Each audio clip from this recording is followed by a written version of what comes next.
तरह से कंट्रोल में है, क्योंकि ज्यादातर जगह जो ब्लैकआउट्स किए गए थे ड्रोन हमलों को जब नाकाम कर दिया गया तो वापस वहां पर लाइट्स जल गई हैं। जो ब्लैकआउट की सिचुएशन थी अब उसे बहाल कर दिया गया है। बिल्कुल, जिस तरीके से बॉर्डर पे ब्लैकआउट चल रहा था और पाकिस्तान ड्रोन अटैक कर रहा था, वहाँ पे स्थिति नियंत्रण के पाकिस्तान जितने भी ड्रोन भेजे थे वो मार गिराए गए। अब सोचना पाकिस्तान को है, भारत को नहीं सोचना है, क्योंकि अब भारत उस पर काउंटर अटैक करेगा और भारत ने जो भी टारगेट तय किए होंगे उसको सफलतापूर्वक अंजाम देगा। जैसे कि पिछली बार काउंटर अटैक किया था, भारत के 100% जो टारगेट तय किए गए थे उसका सफलता दर 100% आई थी। इसीलिए पाकिस्तान पूरी तरीके से घबराया हुआ है। अब उसको खुद को संभलना है। अब भारत पे अटैक करने के सोचने के बजाय खुद को संभलना है कि कैसे वो संभल पाए। लेकिन उसका एयर डिफेंस सिस्टम खराब हो चुका है, तो पाकिस्तान की जो आवाम है उसमें बड़ी घबराहट है। यहाँ तक कि जो उसके आर्मी अफसर हैं या पॉलिटिकल जो लीडर हैं उनमें भी घबराहट है। आप देख सकते हैं जिस तरीके से कल भारत ने बड़ी तीव्रता के साथ काउंटर अटैक किया था, उसके बाद जो पाकिस्तान के प्रधानमंत्री हैं उनका वीडियो संदेश भी देश के नाम जारी नहीं होता, उन्होंने ऑडियो संदेश जारी किया। कहा यह भी जा रहा था कि उन्हें सुरक्षित ठिकाने पे ले जाया गया, यानी कि बंकर में ले जाया गया है। उनकी हिमाकत ये भी नहीं थी कि वो वीडियो संदेश से देश की जनता को बताते कि कंडीशन क्या है। उन्होंने ऑडियो संदेश जारी किया गया था, क्योंकि इस तरीके से घबराए हुए थे। यहाँ तक कि उनके रक्षा मंत्री हैं, जिस तरीके से उनके बयान आ रहे हैं, उनकी इंटरनेशनल स्तर पर फजीहत हुई।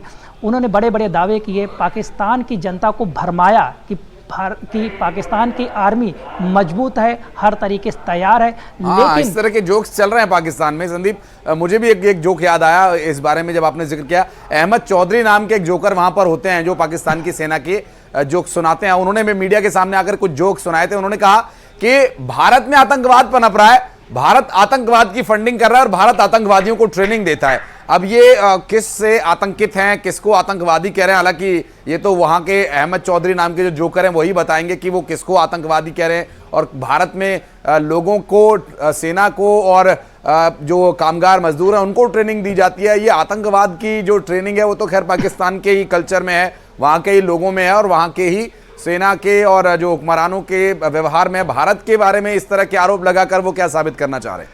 देखिए, पाकिस्तान आतंक की नर्सरी है, ये दुनिया जानती है। तमाम देशों ने सीधे तौर पे इसीलिए भारत का समर्थन किया है और ये भी कहा है कि भारत आतंकवाद को समाप्त करने के लिए प्रतिबद्ध है। इसीलिए पाकिस्तान पूरे अंतर्राष्ट्रीय समुदाय में अलग थलग है। यहाँ तक कि जो टारगेट्स भारत ने तय किए गए थे उसके भी तमाम वहाँ के जो मदरसे संचालित थे उनके छात्रों का वीडियो आया कि यहाँ पे मुजाहिदीन तैयार किए जाते थे, फिदाइन तैयार किए। तो पाकिस्तान के धीरे धीरे जो कारनामे हैं वो इस घटना के बाद और दुनिया के सामने जा रहे हैं। इसीलिए भारत मजबूती से ये हर पटल पे बात रख रहा है कि पाकिस्तान के जो एसेट्स है वो आतंकवाद है। यहाँ तक कि उसके पूर्व राष्ट्रपति परवेज मुशर्रफ थे, जहाँ अभी जैश-ए मोहब्बत का जो मुख्यालय वो ढाया गया, उन्होंने इसको एसेट्स बताया था कि ये एसेट्स है पाकिस्तान के लिए। तो इससे समझा जा सकता है कि पाकिस्तान की नीति में आतंकवाद है। वो अगर भारत से युद्ध हो रहा है तो अपने आतंकियों को आगे करते हैं, पाकिस्तान सेना पीछे होती है। यहाँ तक कि आपको और जानकारी दे दें कि जैसा एक्सपर्ट का कहना है कि पाकिस्तान की सेना तब तक लड़ती है जब तक उसे लगता है कि वो युद्ध में विजय हासिल कर रहे हैं या आगे बढ़ रहे हैं, और जैसे ही उन पे तगड़ा प्रहार होता है तो चौकियाँ छोड़कर भागने लगते हैं। यही हालात कल के काउंटर अटैक में जब भारत की थल सेना ने यहाँ के तोप के गोले बरसाए तो तमाम चौकियाँ छोड़कर पाकिस्तान के सैनिक भाग गए। यहाँ तक कि अपना साजो सामान, सैन्य उपकरण वहीं छोड़कर भाग गए। सुबह उनकी हालत देखने आए, चौकियों का हाल क्या है। हमेशा से पाकिस्तान सेना में जोश का जो है काफ़ी कमी रही, कायरता के तौर पे उसको पहचान। जितने भी युद्ध भारत से लड़े खासकर उसमें उसको हार मिली। जो भारत ने अभी एयर स्ट्राइक की थी उसके बाद विश्व के जितने भी प्रमुख देश हैं जिनकी सेना टॉप में मानी जाती है, वहाँ के पायलट्स ने भारत के पायलट्स की जो है प्रशंसा की है कि उन्हें भारतीय पायलट्स पे भरोसा है। इस युद्ध में जो संघर्ष चल रहा है पाकिस्तान के पायलट्स पे भी भरोसा नहीं, क्योंकि जितने भी उनके फाइटर आए वो मार गिराए गए। आपके पास अगर उपकरण हैं लेकिन उसके लिए दस्ता नहीं, उनकी ट्रेनिंग अच्छी नहीं। जब भारत की सेना लगातार हाई क्वालिटी की ट्रेनिंग लेती है। जो विश्व की ताकतवर सेनाएं उनके साथ उनका युद्धाभ्यास होता है, चाहे वो थल सेना का हो, एयरफोर्स का हो या फिर नेवी का हो, लगातार युद्धाभ्यास करती है। जो भी दुनिया की बेस्ट सेना है उनके साथ युद्धाभ्यास। पाकिस्तान के साथ अन्य देश युद्धाभ्यास करने से भी कतराते हैं, उनके साथ अपनी तौहीन समझते हैं कि इस सेना के साथ युद्धाभ्यास करें। यहाँ तक कि अभी श्रीलंका के साथ उसका युद्धाभ्यास होना था, लेकिन भारत के साथ तनाव देखकर श्रीलंका ने युद्धाभ्यास पाकिस्तान की सेना के साथ करने से मना कर दिया। चारों तरफ से पाकिस्तान हर पटल पे मात खाता है, लेकिन इसके बावजूद सुधरने का नाम नहीं ले रहा है। हाँ, हमारे यहाँ कहावत कही जाती है संदीप की 100 जूता खाए तमाशा घुस के देखे। हर मोर्चे पर वो मार खा रहे हैं, पिटाई हो रही है उनकी, लेकिन ये पिटाई उनको समझ में नहीं आ रही है। ऐसे लोगों को हमारे यहाँ ढीठ कहा जाता है, जो बिल्कुल बेशर्म हो चुके हैं, जिनके अस्तित्व में कुछ रह नहीं गया, जिनका खुद का कोई वजूद नहीं है।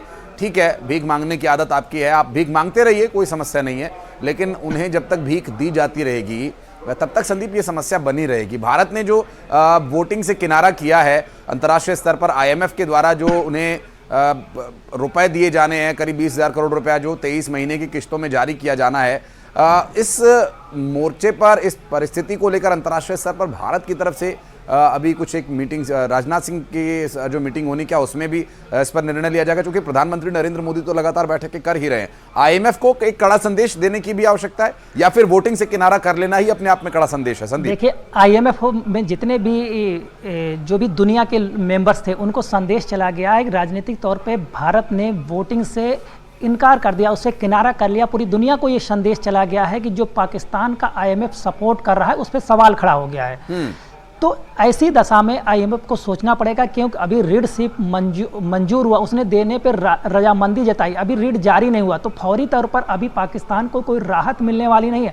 इसमें यह भी आशंका है यदि ये संघर्ष युद्ध में तब्दील हो जाता है, ऐसी स्थिति में IMF पाकिस्तान को ऋण जो है रिलीज करता है या नहीं करता है। अभी इसमें तमाम पे क्योंकि भारत सरकार इसको मजबूती से रखेगी, हर पटल पे रखेगी, दुनिया को बताएगी कि किस तरीके से आतंक की नर्सरी पालने वाले पाकिस्तान को IMF ऋण उपलब्ध करा रहा है अरबों डॉलर का। ऐसी स्थिति में अगर इस तरीके से गैर जिम्मेदाराना देश को IMF ऋण उपलब्ध कराएगा तो उसकी अंतर्राष्ट्रीय छवि को भी नुकसान पहुंचेगा, तो उसे भी अपनी